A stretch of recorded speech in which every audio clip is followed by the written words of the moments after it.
We live in a world where focus is more valuable than even your intelligence. How many hours a day you waste, or how many hours a week you waste. And the classic answer is something like 4 to 6 hours a day. You know, inefficient studying, watching things on YouTube that not only do you not want to watch, that you don't even care about, that make you feel horrible about watching after you're done. That's probably 4 hours right there. You know, you think, well, that's 25 hours a week, it's 100 hours a month, that's 2.5 full work weeks, it's half a year of work weeks per year. And if your time is worth $20 an hour, which is a radical underestimate, it's probably more like 50 if you think about it in terms of deferred wages.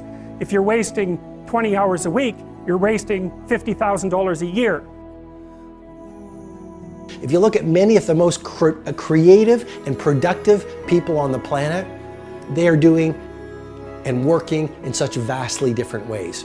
Because if you want to achieve the results only 5% achieve, you've got to think and produce and behave like only 5% of the people on the planet. And the best people on the planet in terms of creativity and productivity are not spending their finest hours addicted to distraction. They are doing work that matters.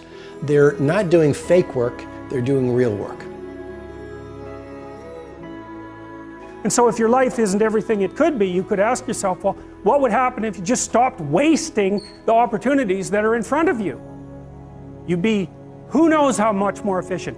10 times more efficient, 20 times more efficient. That's the Pareto distribution.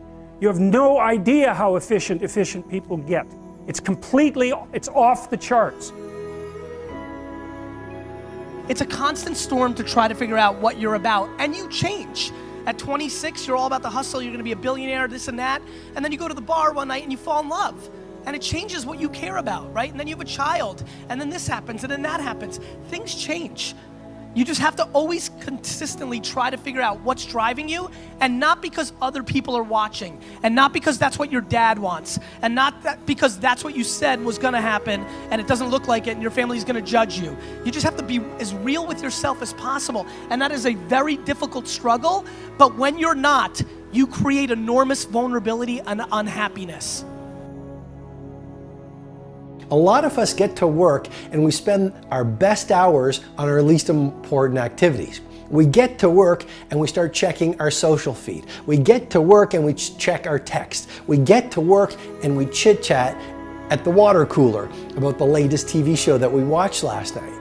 And research has shown that the morning hours are when you have the most focus, when you have the most energy, and when you have the most willpower. And so you want to use that first 90 minutes, you know, that is game time, that's show time. It's more like you should understand how much potential there is within you to set that straight.